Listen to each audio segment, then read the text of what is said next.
롯데그룹이 최근에 가장 강조하는 것이 바로 쇄신인데요.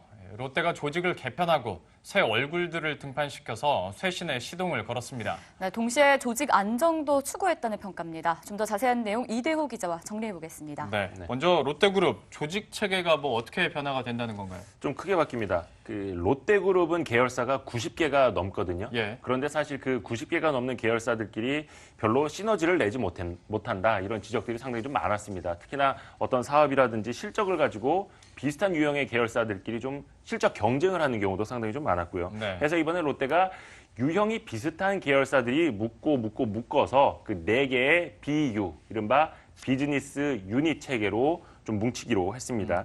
그리고 가장 그 어른인 BU장, 이 비즈니스 유닛장, 영어랑 한자어가 좀 섞여서 그러네요. 좀 어색하긴 한데 예. 이 BU장을 통해서 좀 효율적으로 관리를 하겠다는 겁니다. 화면을 한번 보실까요? 유통, 화학, 식품, 호텔 및 기타 이렇게 4가지 비즈니스 유닛으로 묶게 됩니다. 당연히 이제 같은 계열들이 그 밑에 들어가게 되고요.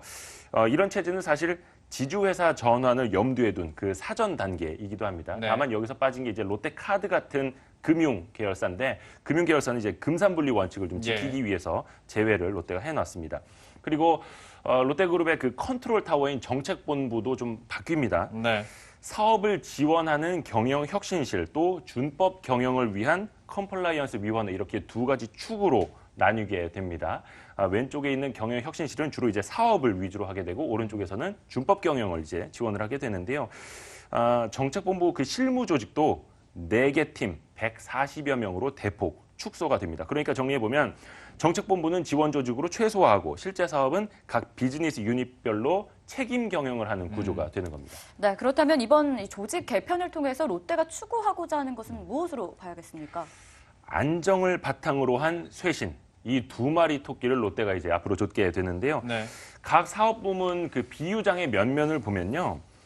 유통, 화학, 식품 등 각 주력 계열사의 가장 선임 사장들이 이 비유장을 맡았습니다. 그러니까 안정적인 리더십을 발휘할 수 있게 한 거죠. 그리고 이들이 비유장으로 올라가면서 생긴 그 대표이사 공석들은 그 밑에 있는 각 임원들 발탁 인사를 실시를 했습니다. 예. 그러니까 좀 새 얼굴들을 좀 등용을 했다라는 거죠. 계열사 대표이사들은 각자 책임 경영을 하고 그 위에 있는 비유장들은 비유장으로서 사업 부문을 총괄하고 시너지를 구현하는 역할을 앞으로 하게 되는 형태입니다. 근데 이제 경영권 분쟁으로 신동민 회장이 한번 홍역을 알았을 당시에 기자회견으로 조직 지배구조 개편과 관련해서 어떤 질적인 성장, 그리고 동반 성장, 사회 공헌 이런 것들을 많이 강조했었는데 이번에 실제로 좀 적용이 됐습니까? 그동안에 그 어떤 속도 경영, 양적 성장은 이제 좀 벗어나겠다 이렇게 선언을 했죠, 신 회장이요.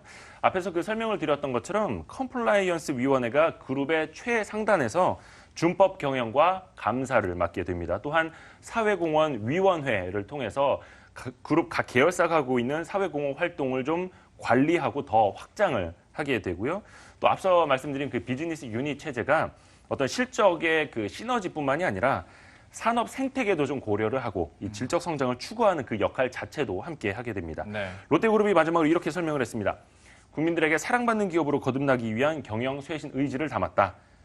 도덕성 또 준법 경영의 기틀을 마련할 수 있기를 기대한다 이렇게 밝혔는데요. 앞으로 롯데그룹이 좀 어떻게 변화해 가는지 계속해서 좀 지켜봐야겠습니다. 네, 지금까지 이대호 기자와 함께 정리해봤습니다. 수고했습니다.